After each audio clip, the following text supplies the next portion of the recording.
This is Only the Strong Survive, a podcast powered by Kahn Media, where we dive deep into the world of business, leadership, and innovation. I'm your host, Dan Kahn, and I'm honored to have you join us today. So, let's get ready to learn some survival skills together. Hey everybody, welcome back to Only the Strong Survive. I'm your host, Dan Kahn, and today we've got a great guest joining us. Gordon McCall is one of the most influential figures in the collector car world and a huge part of what Monterey Car Week has become today. From co-founding the Quail, a Motorsports Gathering, to creating the Motorworks Revival, now known as Motorlux, Gordon has spent decades shaping automotive culture at the highest level. He's also the founder of McCall Motorsports, and throughout his career has worked as a restoration expert, auction specialist, concours judge, event producer, and storyteller, all while staying deeply connected to the enthusiast side of the industry. Gordon, thanks so much for coming on the show.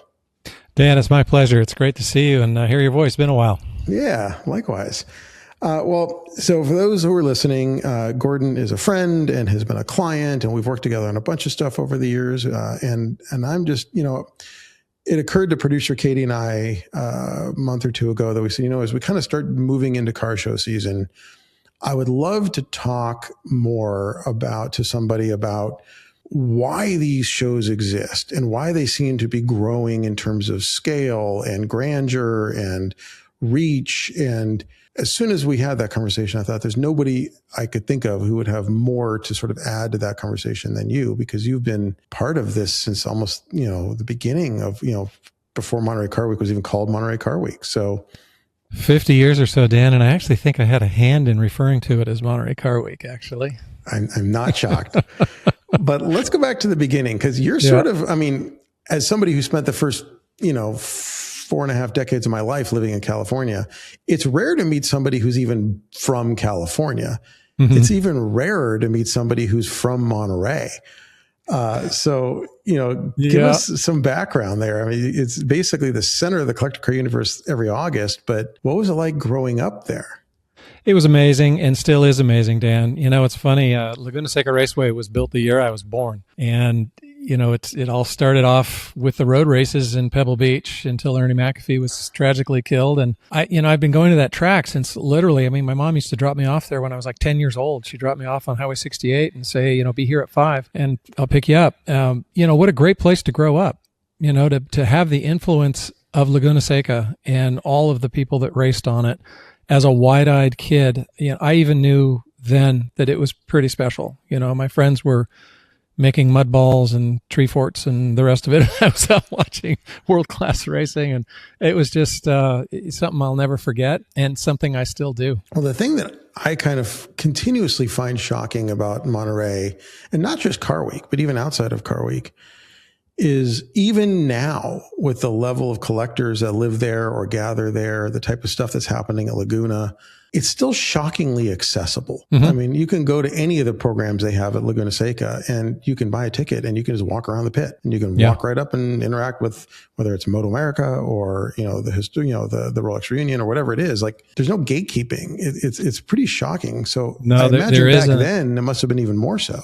The only thing you had to worry about back then was unexploded ordnance. It was an active military base, Fort Ord, and they used to train out there. And I was going to Carmel High School. My first car was a Datsun 510, and a friend of mine's dad was one of the volunteer executives with what was known as SCRAMP, Sports Car Racing Association, Monterey Peninsula.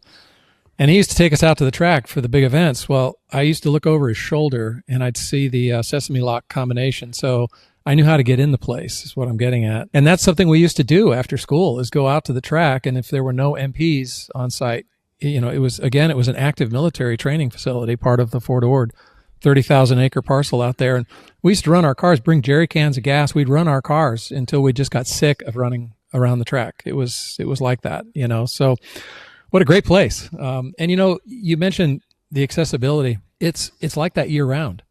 We ride bicycles. We've got a twilight ride I started years ago, brings the general public in. You can go ride a bicycle on that track with your kids. And, we have road races and so forth, but the track is so big, you can do both. There's something going on out there every day of the week, more so now than ever, now that we have the Porsche experience there running their driving school and other activities. Ford Raptor's there now with their off-road course. There's something every day. it's really cool. That's really cool. So going back, Gordon, I think I've heard that you started out sweeping floors at a Ferrari dealership. Like, how does that happen? And what was that even like back then? Because it's a very different brand, I assume, than today. I won't deny it. There was a local Ferrari dealership here in town, Ramsey Motors. And I've got to tell you, if there's just a couple words I can say about Ramsey Motors without sounding too disparaging, it was a wonderful place as a young person to learn how not to run a business. Why? Oh man, it was, there's some sketchy business practices taking place there to the point where Ferrari took the dealership away. Oh, wow. And, so it was a Fiat Ferrari dealership, but as a kid, it was a great place to spend time and just be around something that I loved. At that time, again, going to Carmel High School, baseball was my main thing. I went to Pepperdine on a baseball scholarship. That was my kind of first love, was baseball, but I quickly learned that baseball wasn't going to be my entire life. It could be a part of my life, but cars and motorcycles were definitely something I was never going to get rid of. So I used to literally take a transit bus from Carmel over to Monterey and hang out at the Ferrari store. There isn't a dealership out there that'll kick a kid with a broom out of the dealership. And it was just a great place to meet these old sage Ferrari mechanics. There were two of them there at the time. I just loved the environment I was in. I just loved it. And it obviously lit a fuse with me to the point where I decided that's what I want to do. I want to get in this world, stay there. That's pretty cool. Speaking of Ferrari, just a quick side note, any thoughts on the new one they just announced? Yeah, well, I'm not a big Instagram poster, but I did put one up yesterday that I just couldn't resist. Yesterday there were two Ferrari launches that took place. I'm sure you caught them both. Yep. You're talking about the 6-wheel thing? Yeah, the 6-wheel thing. So I put both photos of the 6-wheel, whatever you want to call it, and the new Luce, however you pronounce it. And I said, Ferrari there were two new Ferraris introduced today. And one was built by a monkey. Can you tell? So, as an homage to Gas Monkey Garage. But, is there anything more polarizing on the internet right now than that electric car? Maybe the only other time I've seen anything like this was when Jaguar came out with that concept car that looked kind of like a bar of soap. Yeah, but, I think Ferrari just won that battle. I think they did, and it's not a victory. No, it's not. My first thought was during the unveiling, is there any way they can just run this in reverse and cover that thing back up and get rid of it? Somebody missed a couple of key decision-making opportunities. Not exactly a Halo car, but that's their call. But I think you're going to have to buy one to get the next whatever, right? That might be the reason for producing it. We'll see. Yeah. I'm curious, but we can. I think there is a conversation to be had there about brand and heritage, and we'll probably get into that today. But make sure you talk to the former CEO about that, because you'll get some good sound bites. I saw that quote. That was when your former CEO says they should pry the badge off. That's there's a vote of confidence. This is not great. So I'm curious, you said that, sweeping the floors at the Ferrari dealer, you got these lessons and it sounds like the bug kind of bit you. Were your parents car people? I mean, a 510 is kind of an enthusiast vehicle. Yeah, my parents, so my dad died when I was 8, so I didn't have the typical, father input. But my mom understood my interest in cars at a young age in terms of Matchbox cars, Corgi toys, Aurora slot cars. I was really smitten with all of that, and she made sure to keep me in those as I was growing up. It definitely wasn't a parental influence, though, in the end. And I have to admit, most guys I run into, gals too, there's usually a dad involved. There's usually parental input of some sort. I wasn't getting that, but it turns out I didn't need it. I kind of had my own path that I was on, and I just stayed on it. That's kind of been my key. It's just staying in an area that I love.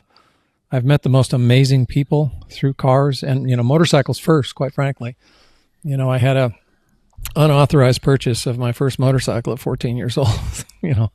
A motorcycle I still have, Dan, a Honda CL90, 69 CL90. Can you imagine, here's a 14-year-old kid, reads an ad in a paper, local Monterey Herald, $100 for a CL90. I thought, okay, if I sell my Raleigh Grand Prix, I can probably get about $100 for it.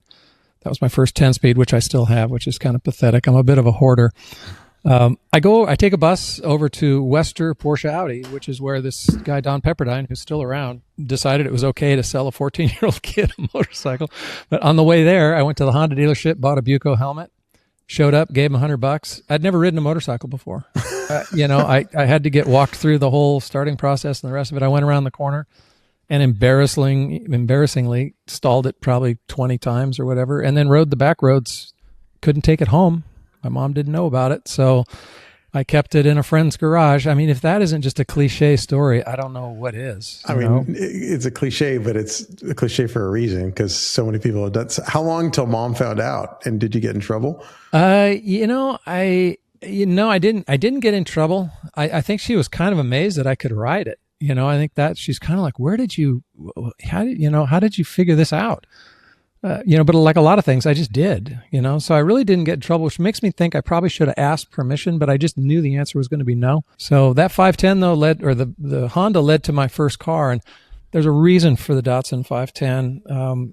When I was a young teenager, I used to volunteer at Laguna Seca Raceway, which is something you could do. Actually, I did it through the guy who, at the time, dear friend, he's now chief judge at Pebble Beach, Chris Bach. Chris used to work, he had an affiliation with Union 76, which was the official fuel at the racetrack. And I remember him asking a bunch of his friends and a bunch of his friends' kids, if you guys want to volunteer, there's something to do for you out here. So I volunteered to pump gas, race gas, at Laguna Seca. And at that time, Pete Brock was killing it in the 2.5 challenge with John Morton driving the 46 car. They killed the series. They won it 2 years in a row and put Alpha out of the business, basically, of chasing B sedan records. So that 510, and specifically Peter Brock, had a huge influence on me and has become a very dear friend, which is kind of interesting because for the longest time, I never said anything about that because I thought I do not want him thinking I'm stalking him. Yeah. But I loved everything about the 510. It's just a car that was built to become a race car and could beat BMWs and Alphas. I just thought that was so cool. So 510 was my first car for that very reason. That's really cool. Now, where in this mix with Pepperdine and volunteering and going to school, and I'm assuming at some point coming back from school, when did you start getting more involved in stuff like Pebble? How did that work? And the races Dan, a good question. A lot of these things were simultaneous. They were all happening at the same time. When I was a sophomore at Carmel High School, Chris Bach had asked me if I could help at Pebble, and they needed volunteers. In his case, he needed people to help park the cars. That's where I started. So literally, 16 years old, parking cars at Pebble Beach, getting to know Lauren Tryon and Jay Human, the two former co-chairs who are no longer with us, but amazing men to learn from, as well as Chris. Chris was in charge of field operations. I think he's been there now 60 years. That's wild. That's incredible. Amazing. Yeah. Really neat guy that I'd really like to reconnect with because he had a huge influence on me.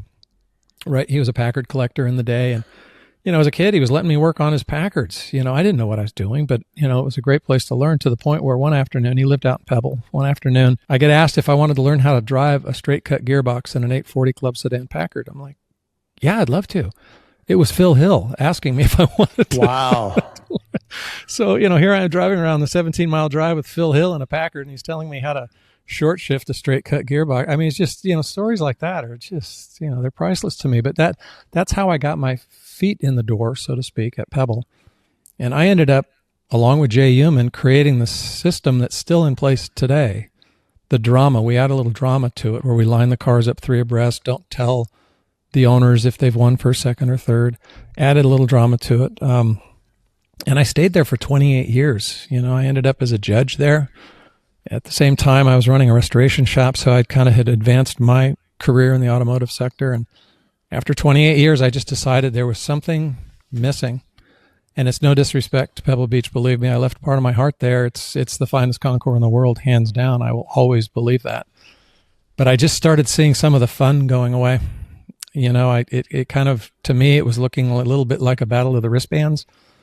Do you have the right credential here and there? And really what got me was the understanding that a lot of the owners didn't know how to start their own cars. And I just thought, wow, you've got a handler that's running your car over the ramp? I'm not understanding this. Cars to me are supposed to be fun. So that's where my idea for the Quail came.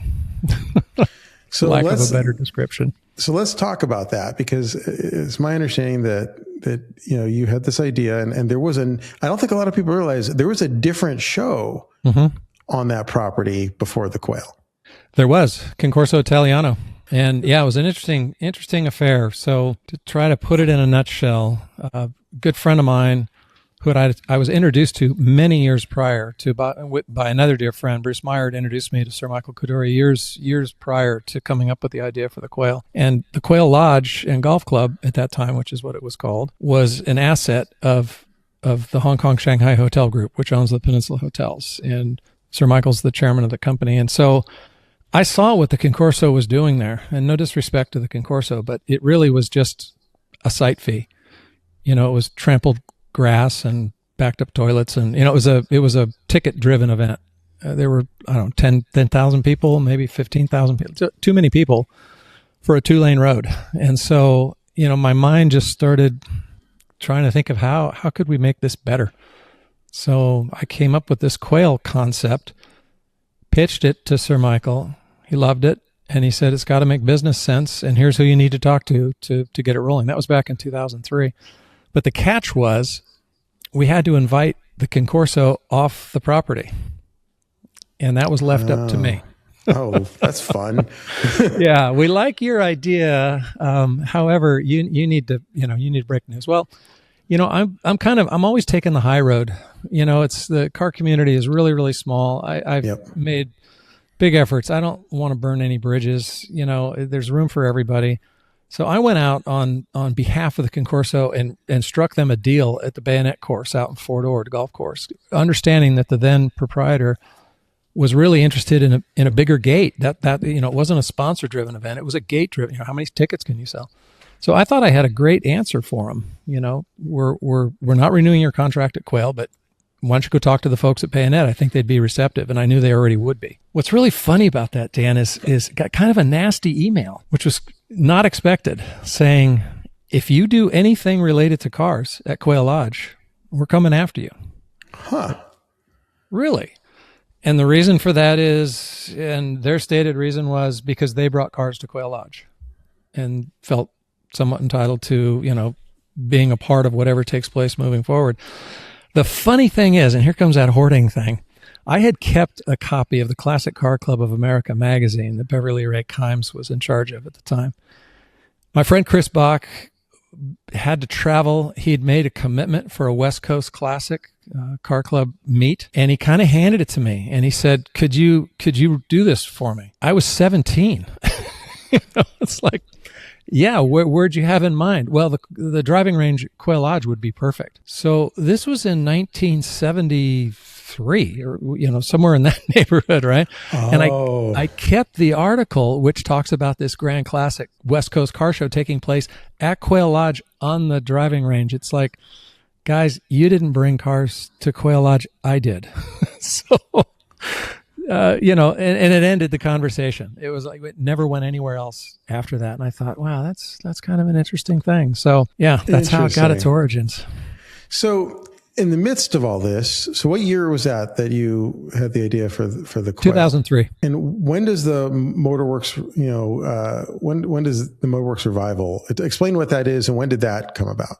I was 10 years into it at that time. Okay. I was already 10 years into what we did at my wife Molly and I created an event in the early 90s that was basically a customer appreciation night. At the same time, I had an interest in both aviation and automotive interests, and it seemed like a fun idea to bring the two together, which we did. Turns out we pioneered that concept. I have to admit I didn't really know it at the time, but there wasn't really anything else like that. And in a flattering way, there really are a lot of events that now take place in airplane hangars prior to car events. And we did that for 30 years. And again, I know in your questionnaire it talks about some of your, business ideas along the way. And I tell you, one of them is find a partner, find a good partner. In my case, I got really lucky when I married Molly.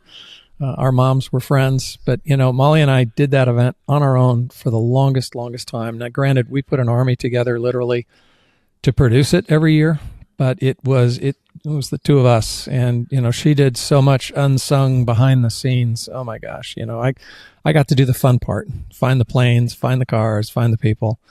She did the nitty gritty, and did it for a long time. So for those that are listening that have never been, I want to try and paint a picture, because there is an ecosystem that has developed over the last 30 years in Monterey in August, that I think there are some newer events that have been happening around the world that are excellent. Whether it's, what the Win has done in Las Vegas, to Via d'Este, to, there's all these amazing events, but I don't know that there's anything that exists anywhere in terms of for about, at this point, it's like more than a week. At this point, it's like 10 days or something, where there's all this programming and content. And if you have the means and the time, first of all, I don't know anyone who's ever done everything. I don't think it's physically possible. You can't. But for the longest time, at least in my lifetime, sort of unofficial kickoff to Car Week was your event at the airport, which, like you said, it's jets and World War II fighters and Concours ready cars and late model sports cars and food and music and dancing. And it was really more of a party. Mm-hmm. And then there would be programming on Thursday, and your event was, kickoff was on Wednesday, and then Friday is Quail. And then most people I know, Saturday would typically either, be the track or maybe a couple of shows. And then Sunday is Pebble. And there's this, and that was, so you were involved in the sort of the three key parts of Car Week you played a hand in for decades. Mm-hmm. So as you're living this over the years, and as the Motorworks event is evolving and growing, and as Quail becomes what it is today, which is, and we'll talk about that some more in a few minutes. Mm-hmm. And then obviously, you had a role in Pebble, and then, started your own stuff. At what point did you ever have a moment where you realized this isn't just like an enthusiast gathering? This isn't just a series of car shows. This has become this like kind of global luxury business. Did you ever, when did that kind of sink in, that this is no longer a bunch of enthusiasts doing car guy stuff? This is now a global movement. I've had that thought often, and that thought goes way back. It's one that, it carries with me today, because it is what it is. It's a major component. I think, as far as like a harsh reality of it, for me came in 1997 when, my wife and I, we would just flip the tab for what we were doing at the airport. It was just, like I said, it was a customer appreciation affair, 750 people, whatever, maybe 1,000 at that time. And we just wrote the check. And I realized there was something happening here. There was some magic happening here, especially when I started hearing about airplanes that were being sold at a party. Right.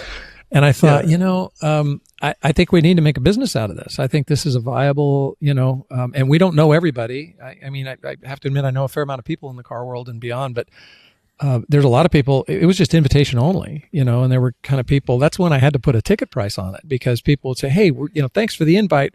We're traveling with 6 friends. Can we bring them?" And it's like, you guys, there's catering, there's wine. It's like, do you ask to bring friends to a wedding? Like, it was kind of awkward, quite frankly. But that was kind of the beginning. And 97 is when I got Gulfstream involved, and that's when kind of the light went off for me, because there were 2 individuals that both purchased new G5s, which we had a demo there through a friend of a friend. I managed to get my hands on a demo. It was the only one flying at the time.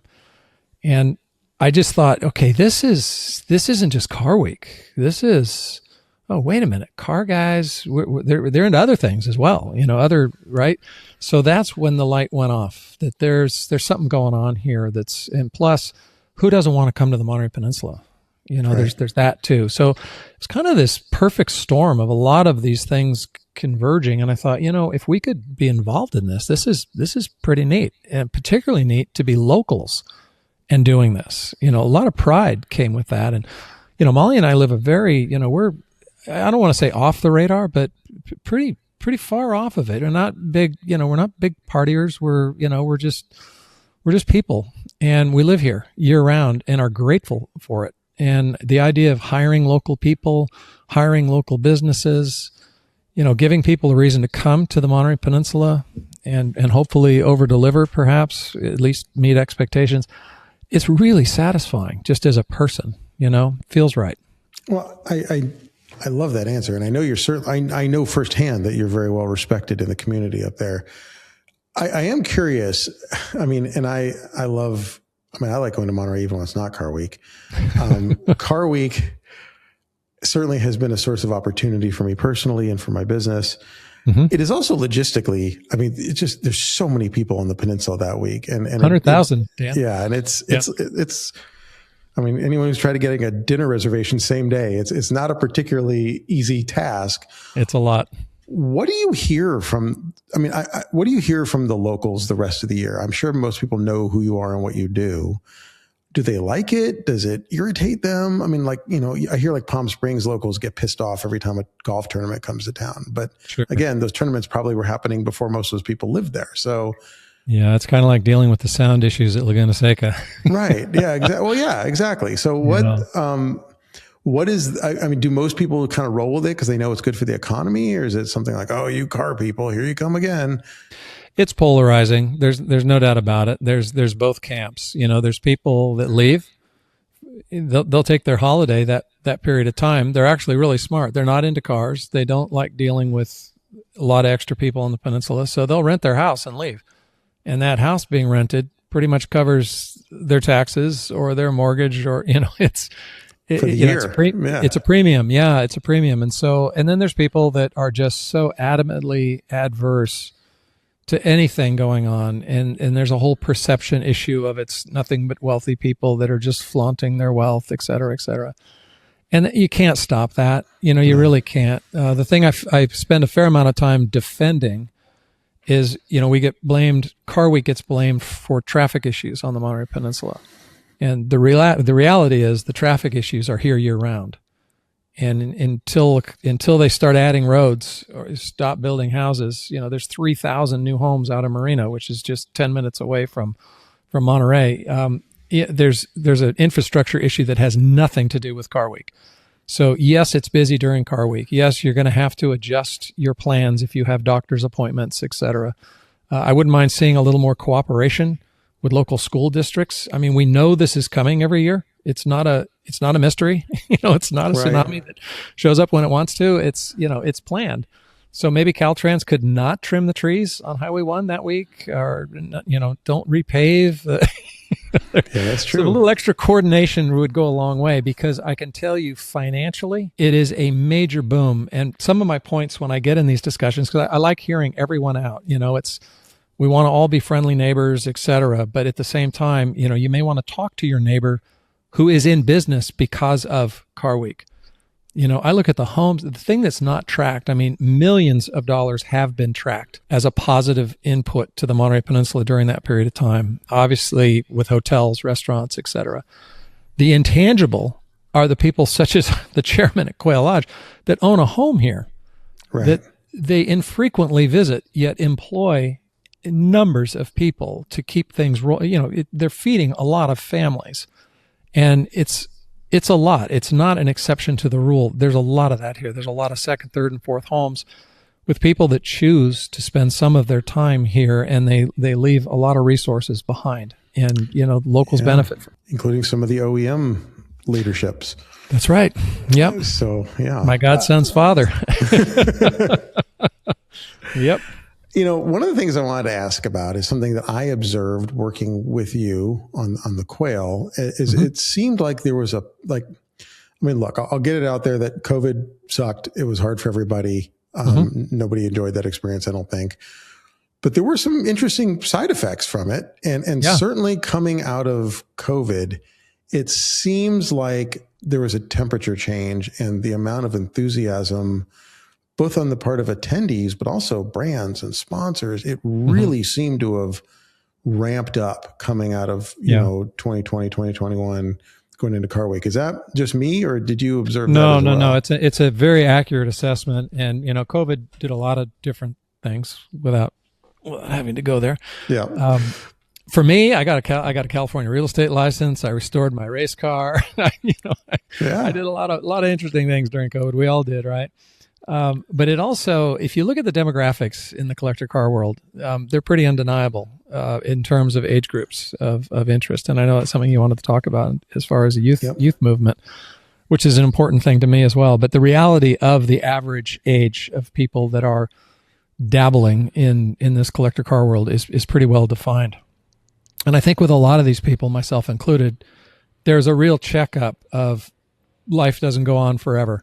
And if not now, when? Like, the idea of doing more is something I think a lot of people are traveling more, they're camping more, they're spending more time with their family, more time with their, those are actually unintended consequences that were positive that came out of that mess.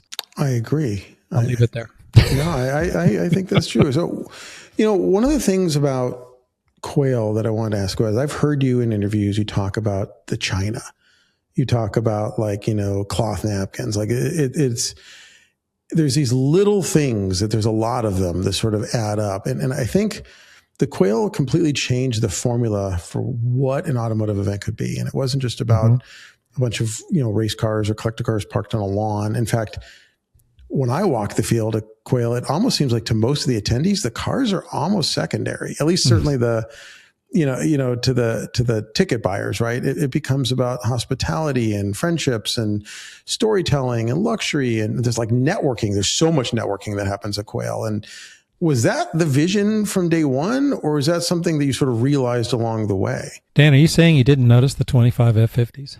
I did notice that. The cars have always been very important to me. And that part's very personal as well. But if I could digress about the Quail briefly, because I'd be remiss to not say this. So, I love having created that show. I love the support that I got and right out of the chute for creating that show. That show does not happen without the Peninsula Signature Events Office, which works year-round, full-time, under the direction of Courtney Ferrani. This will be her 20th year. Wow. It's the event's 23rd year, but Courtney's been there for 20 years, and she does an amazing job. I mean, it's logistically, it's a challenge. And getting back to your point, I just want a quick nod to Courtney. I feel fortunate to be able to work with her and the entire team there, and the parent company. It's amazing people, throughout the range.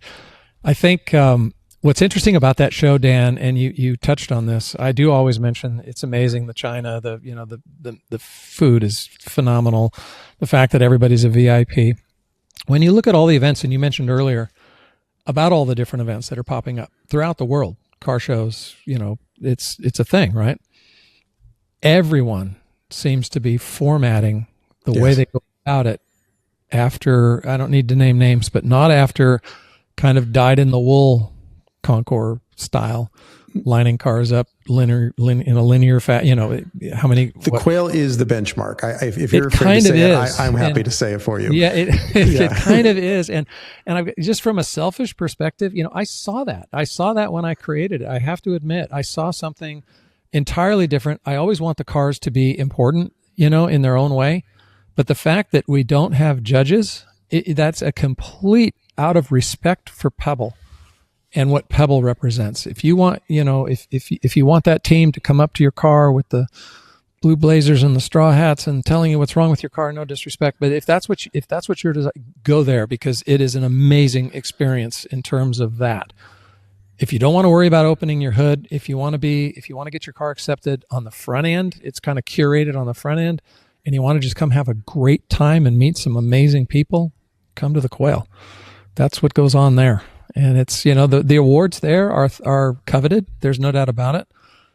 We broke the mold last year with the F50 GT1. Yep. It's funny, Dan, when I started that show, I had a supercar category, and I've got to tell you, people thought I was out of my mind.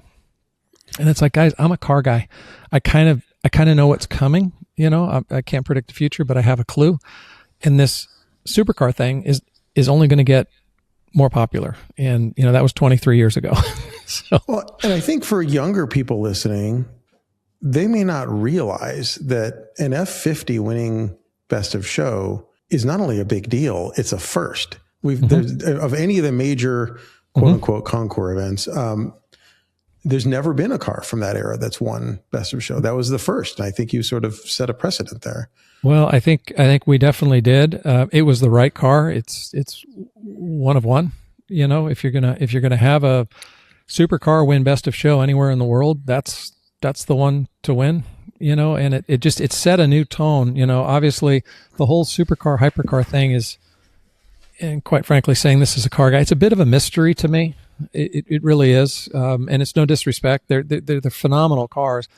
not really sure what you do with them. Right. Not sure how you use them, but that's not the point of those cars. But Quail has become the halo event for unveiling these cars, and we have the right audience there.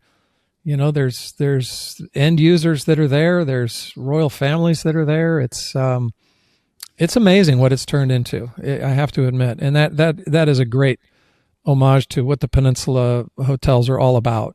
Hospitality is their thing, and it's noticeable at that show. It's incredible. It's very high touch, and I mirror your statements about their team. They have a remarkable ability to absorb pressure, because that month or two leading up to the show, there is a lot going on. And those 11 months leading up to yes. Well, I wanted to kind of embarrass you and tell a story for a minute to the listeners, because this was something that I thought was so incredible. You handled something in a way that just really impressed me. And it's sort of Ferrari-ish related. I think I know where you're going. Yeah, I think you do. So a couple of years ago, I think most of our audience knows Corey Burns, who works with me, and he's been on this show with me before. Yep. Corey and I were standing at the entrance to the road going into the Quail, and it was the morning of the show and all. And that to me is one of my favorite moments of car. Oh yeah, me too. Before the show starts, right? It's we're watching everybody pulling, because you get to hear them and you get to smell them. And there's 275s and Lancias, all these really cool cars that you never even get to hear, and they're mostly being driven in, and it's such a cool experience. Yeah. We're looking at this like row of 50, 60 cars pulling in, and then there's this thing that and I'm going like, oh my God, what am I looking at right now? And very quickly, Corey and I look at each other, and it clicks. What's happening is this is a few years ago, and at the time there was a Mike Garrett. I'll say him. He's a friend. He's a fairly well-known photographer and content creator. Mm-hmm. He had this parody YouTube channel called Car Bros. This is kind of at the beginning of the whole like car guy influencer thing. Right. And they would very good naturedly make fun of these like YouTube car reviewers, but they did it very tongue in cheek, and it was completely over the top. And they would just do like reviews of just like, crappy cars they could find on the internet. And then they decided to like take it a little further. You think? And they bought the worst. I don't even want to call it an Enzo clone. I mean, there's like this clapped out Fiero Ferrari hideous thing. Mm-hmm. And they made videos of it, reviewing it as if it was an actual Enzo. And that was the joke. And the whole thing was a parody. And what we didn't realize, and what I don't think you realized, is they applied for the Quail and didn't include a photo. And they applied. No, they did. They did include a photo. And this is where my beef lies with them. Okay. And if I can get his home address, please share it with me offline.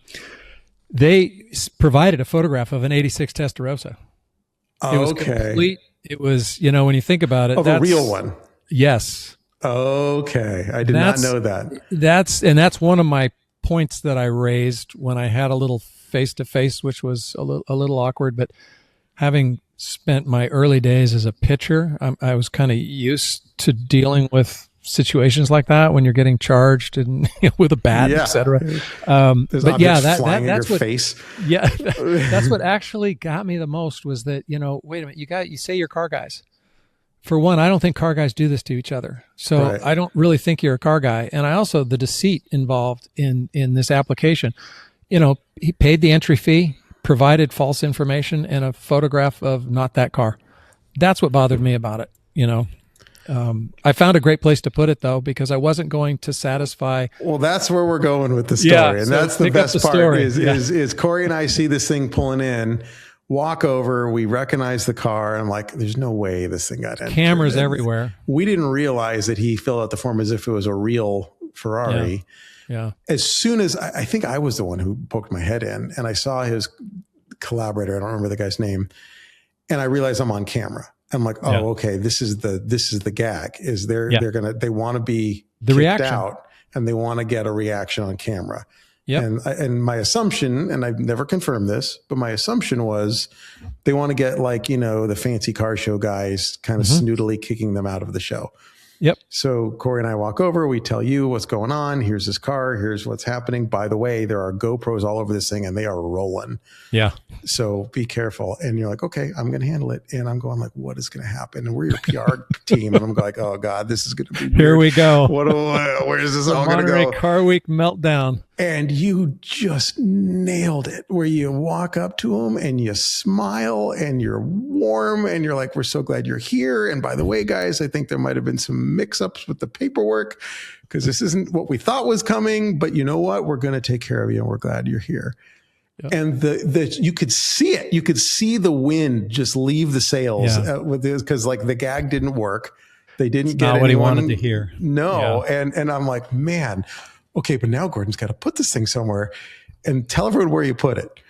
So I really, diffusing the situation was first and foremost, because my mind is rapidly racing towards the fallout later, right? Particularly with the parent company, understanding how serious they take things, right? And security is a big issue and all the rest of it. And, how on earth did this happen? So my mind was already kind of reeling as to what the outcome was going to be. So I knew I was just going to take the high road, welcome them, et cetera, like you said I did. And then I had to get that car out of the lineup. I just had to. And conveniently, very conveniently, not far from where the car was. And I had about five of our field crew standing behind me, because I think they thought this thing was going to get like physical. Right. Which I think actually they were hoping for. They really wanted, like you said, they wanted to, the whole getting kicked out, snooty, whatever. So I said, look, I've got the crew here. We're going to push this car right over there by the outhouses. It's so appropriate to let that be the first and last thing everybody sees when they come and go into the outhouse and come out of it, because that is the definition of what you've brought here. So it worked. It worked. And they rolled with it. They liked it too. They rolled with it. I haven't had any communication with them after the fact. I'd kind of love to, because, that clip went on to Leno's show. And that's when that clip hit the parent company's office. They're like, what happened at the Quail? And it's like, well, it's they got the name right. I thought that spoke highly of you. I thought there's so many different ways that could have gone. And to me, I'm like, man, that was a masterclass in thank you. How to diffuse what could have, because that is, look, anytime you're holding a velvet rope, you're going to have people who want to get in that can't get in. And that's, I think, kind of the nature of this gig to some degree. And you can handle it. You can be a jerk, or you can handle it with class and take the high road. And I was very impressed with the way you handled it. Well, thank you, Dan. It was, there was part of me that wanted to handle it differently, but I chose not to. There's also, I think that it's easy to make the parody video and to make a joke, but also there are people, first of all, like you mentioned, there's a huge team of people where this is their livelihood. This is how they earn a living every day. Yeah. And so it's important to them, but also the participants. I think it's easy to make the statement that, it's a bunch of rich guys going to a golf course and showing their cars off. But I know more people that are not that than that are that. I know so many people that are just regular working class people that spend all year waiting for Car Week. And many of them aren't ever going to show anything on that lawn. They just want to be there. Yeah. And they're saving up, and this is their one big vacation the whole year. And they want to go because they want to see the debuts. They want to see the cars on the field. They want to see a celebrity. And by the way, not like a famous Hollywood celebrity. They want to see Horatio Pagani or something walking around. And that is their whole year. So to sort of denigrate that, I think, is also not really fair to the people who that's their whole life. Yeah, I agree. I totally agree. And, I think it comes down to, kind of respecting everybody. It's not hard to do. Yep.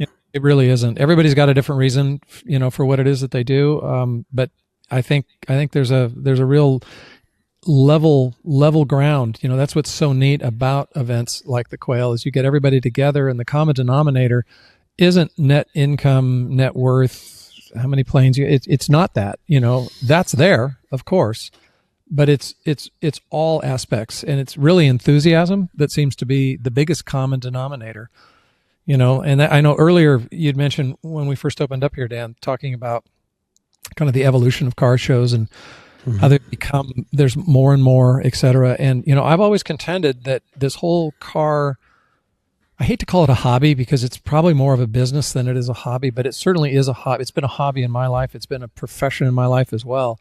But a lot of people I know, it is a hobby. It's a passion. It's not enjoyed in a vacuum.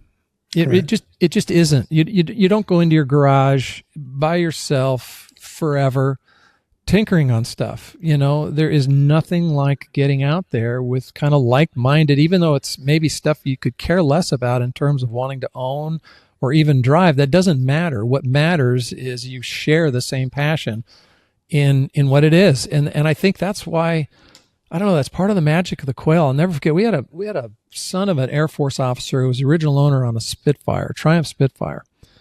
And I had people actually question me during the day. I was like, what is that Spitfire doing here?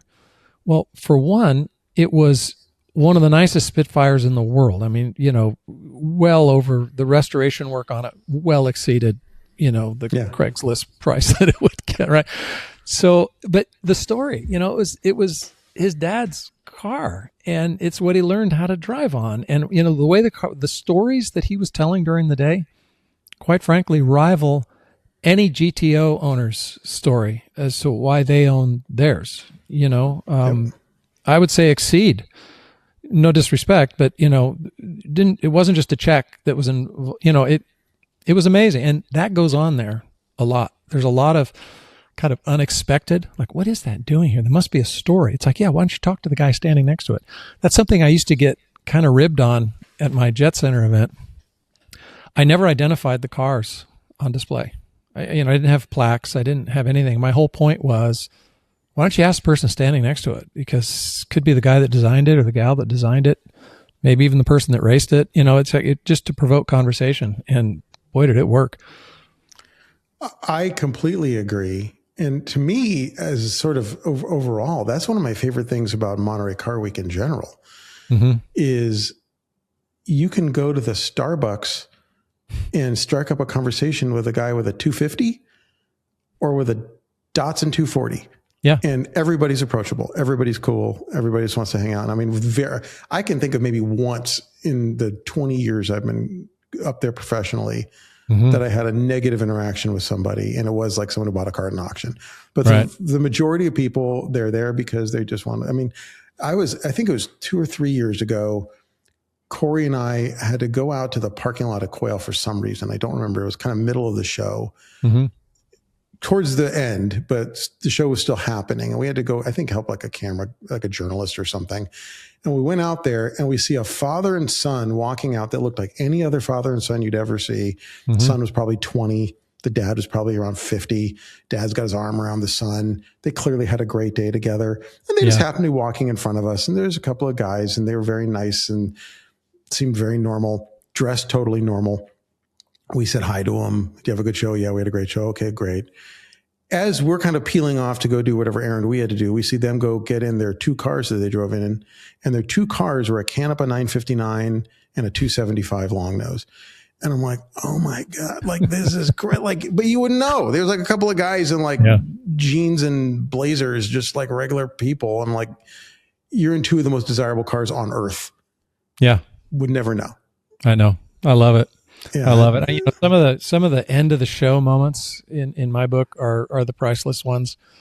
I know last year I had asked a good friend, become a good friend just that day of. We don't see each other any other day during the year. He enters a car at Quail.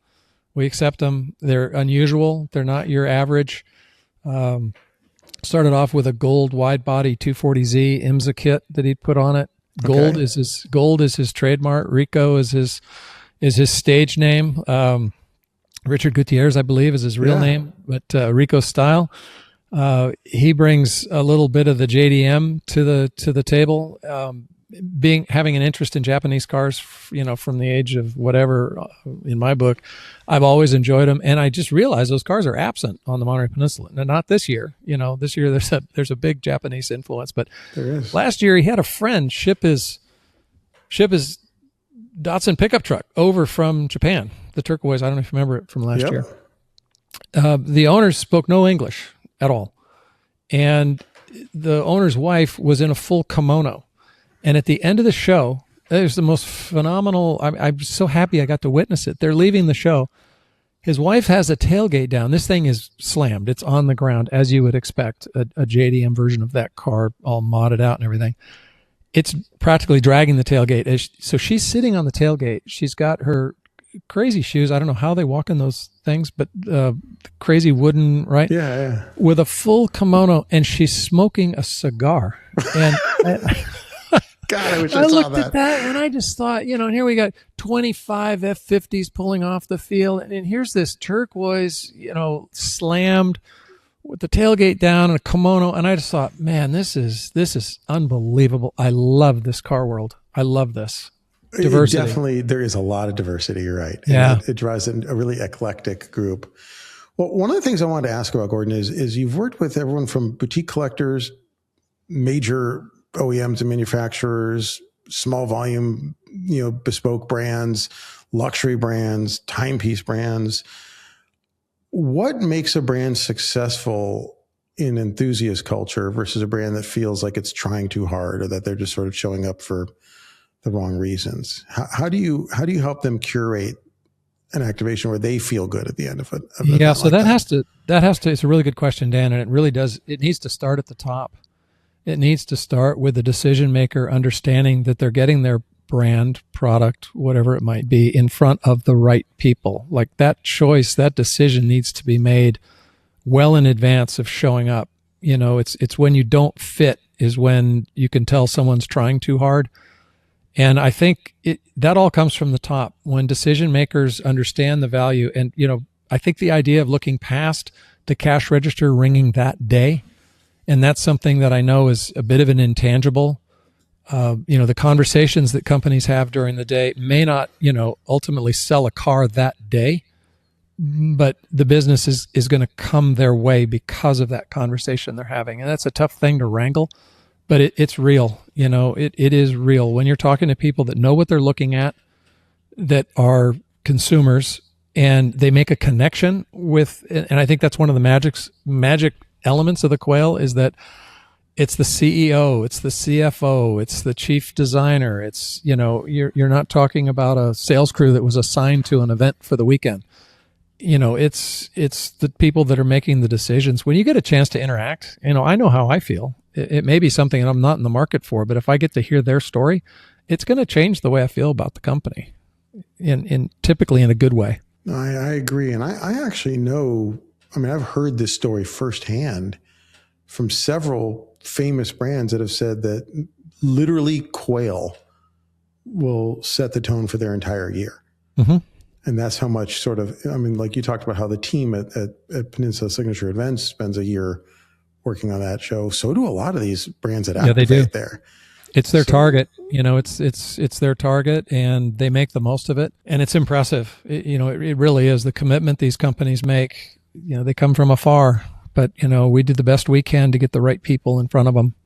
Magic happens when you do that. Well, on that note, one of the things I wanted to ask about is I think of you as something like a curator, because you've curated these experiential events like Motorlux and Motorworks Revival and Quail. And something that I've witnessed is that social media appears to have completely changed sort of the nature and essence of Car Week, where 20 years ago, these events were mostly people would physically be there, or maybe by some extension covered in a magazine. Mm-hmm. Now, millions and hundreds of millions, I think, of people experience it almost exclusively through their phone. Right. And, Instagram, YouTube, digital media. How has that evolution, do you think, changed enthusiast culture? Do you think it's had any kind of impact on the events themselves? As an organizer and a curator, is that something that you spend time thinking about? Well, you can't avoid it, right? It's a thing. I have mixed feelings about it. It probably, my demographic may have something to do with that. I try not to live my life in my phone. I understand why people do, and I have no disregard for that at all. I kind of struggle with the title of content creator. Yeah. I really do, because I think, well, now wait a minute, aren't the events creating the content? and they're just taking pictures of it and talking about it. It's like, are you building this? No, but are you helping build it? Well, yeah, because you're getting the word out. So it's a bit of a mystery to me. And I think you and I had this conversation a long time ago regarding the Jetson. I think I may have made a bit of a sarcastic, snarky reference using the word vapor.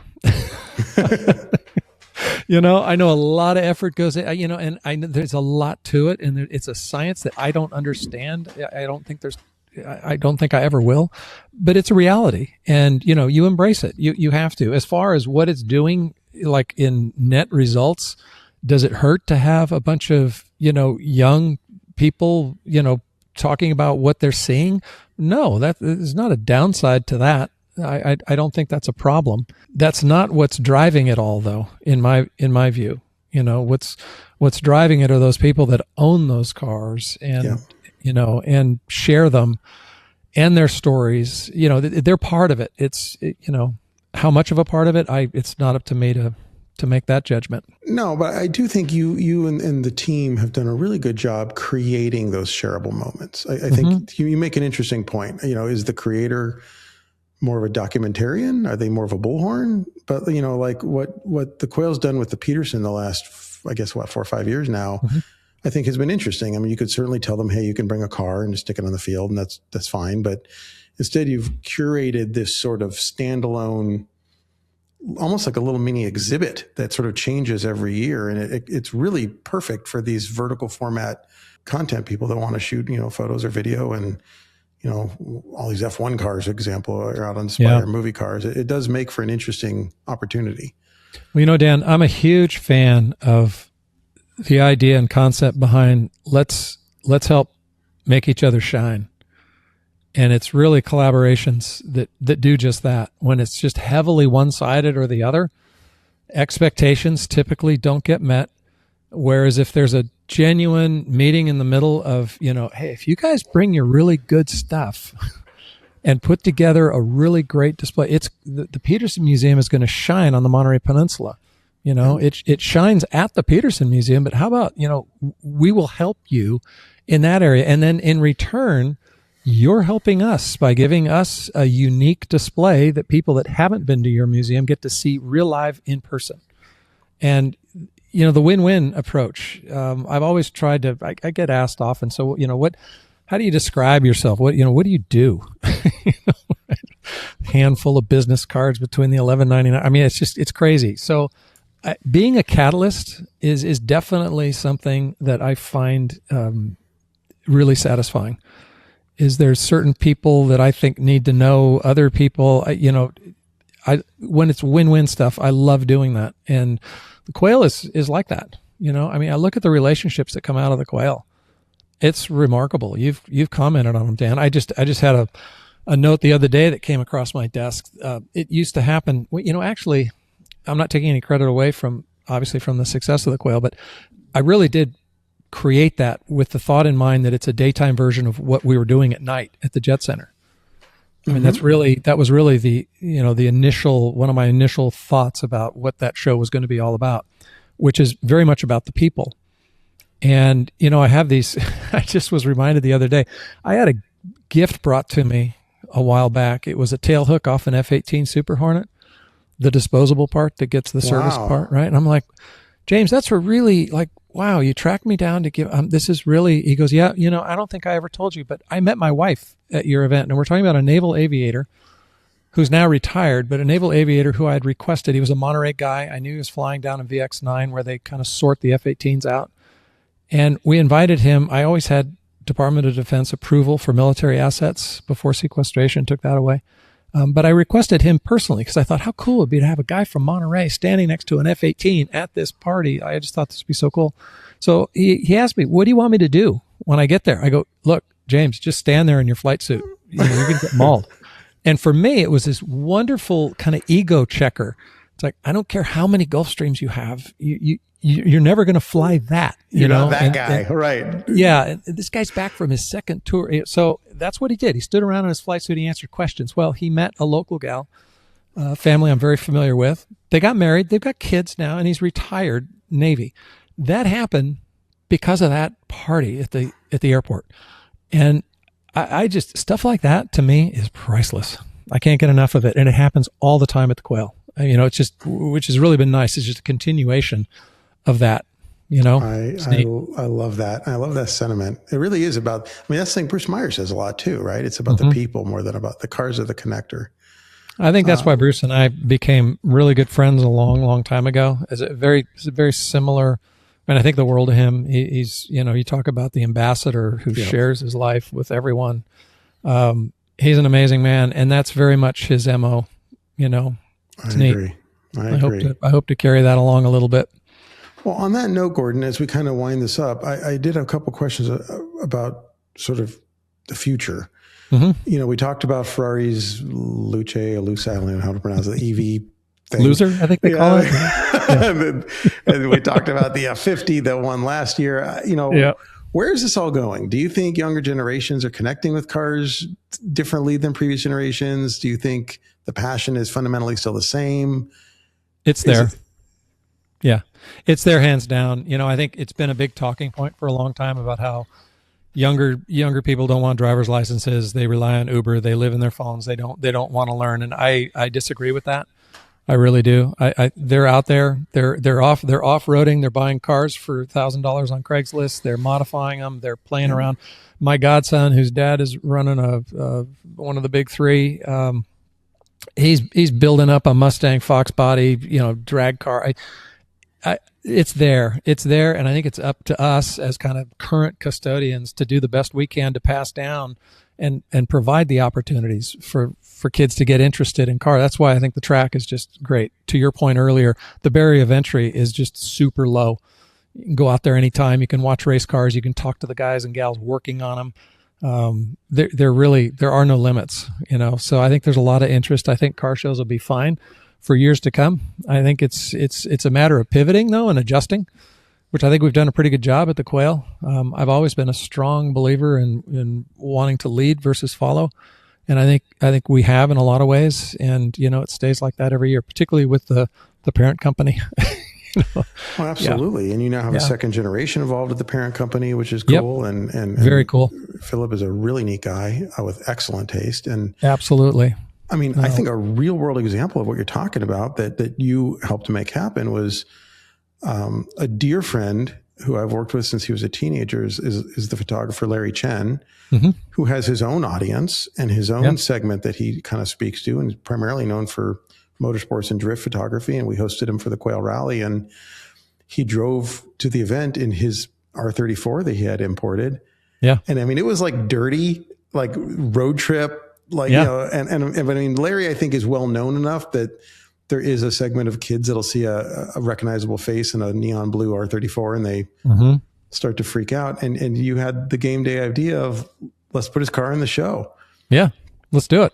And it was so cool. First watching his face as you had that conversation with him. And I don't even know if you knew that I was standing 20 feet away watching, and I'm watching that conversation and he's lighting up because he's being brought into the fold to include his car and his type of car culture into what has been historically more of a, Italian and German and sort of more kind of the high end sort of stuff. And I think many would argue the R34 is at this point a significant real deal collector car. Totally. And then on show day, your detail mafia shows up and they make the car look perfect. Yep. And then I watched people go from the Pagani booth looking at these just insane carbon fiber hypercars to peel away to go look at Larry's car. Yeah. And they were every bit as excited to see that as they were to see some unobtainium supercar or some, 60s era race car. So it's really interesting. And I commend you for being as open-minded as you have been about growing the tent. Well, thank you, Dan. And I'm a big fan of no preconceived notions. Don't do that to yourself. Keep an open mind. And with Larry in particular, it was funny because we'd never met. I obviously knew who he was, and I got to know him a little bit through the process. And I remember going up during the show and just kind of checking in with him, saying hi, is everything going okay? And he's like, yeah. He goes, what's your deal? you know, what are you into cars or like what, you know, what is your deal? And I go, well, yeah. And he goes, well, you know, what do you drive? And I go, today or like, you know, he goes, no, what? I go, well, you know, I've got a 240Z Datsun. He's like, what? You got a 240Z? I go, my first car was a Datsun, you know, and it's just kind of funny. I think there was a bit of a surprise. It's like, what do you mean you are driving it? You know, there was almost like a reverse. I don't know what he was expecting me to say, but I think it wasn't what he was. It isn't what he heard, you know, and it worked. It was really kind of neat. So he is a neat guy. He is. You know, one of the things that, you know, as we kind of wrap up, I've got two more questions for you. And as somebody who has been fortunate, I think, to have been able to make a living working in a field that you're also very passionate about. What advice would you give to a young person who came up to you and said, hey, I want to do what you do. I want to build a business or a career, maybe not even cars, but just chasing something I'm passionate about, something I genuinely love. You know, what would you say to someone like that? That's a great question. Needless to say, it's a good one. I think we all wished we had asked somebody that question as we were on our path that we didn't know we were on, right? You know, I think the best answer I can come up with is that the water isn't warmer if you jump in later. I don't know if that makes any sense, but I love that. It's like, if you're into something, I'm a big fan of Mike Rowe and Dirty Jobs Mike Rowe, right? Yep. And there's something about learning how to do something, learning how to fix something, you know, along the way, find your passion, but don't hesitate. Jump in. Just jump in. Just do it, you know, fail. You never remember, you know, it's funny. Every once in a while I do recall my baseball career, as short as it was. And I just think, man, I don't remember the good stuff. I don't remember the games I won. I just found out the other day I still hold a home run record at the local Larson Field. I forgot all about that. You forget about, oh my God, that time I just, you know, I doubled out when I could have won the game. You know, it doesn't happen often, but those are the things you never forget. And so jump in, just, you know, do it. If you've got an interest in something, pursue it. Find other people that maybe have done what you're doing and ask them to mentor you along the way, but go for it. Go for it. Don't sit back. I love that. Gordon, last question. It's one I ask everybody on the show. I unfortunately had to go to the School of Hard Knocks to learn most of the lessons. Yeah, exactly, that I've learned. And as you think back on your life and on your career, what was the biggest mistake you made and what did you learn from it? Well, I think you're at the end of the show, so there isn't time to go into that, right? Well, I've definitely had disappointments, you know, and I've made mistakes along the way, but I can't honestly say that I have any major regrets. I really don't. Every tough moment that I've experienced, I've learned something from, and I've used that to carry forward to wherever it is that I am today. I'm willing to take the risks. I think that's something I've lived by my whole life. You know, often the sense of reward is kind of measured against your willingness to take risks. There's nothing wrong with taking risks. I mean, you don't want to be stupid, but at the same time, stick your neck out a little bit. So I'm going to say I don't have any regrets, and I've learned from the mistakes I've made. Well said. Well, Gordon, where can people learn more about you or the Quail or any of the other projects you're involved with?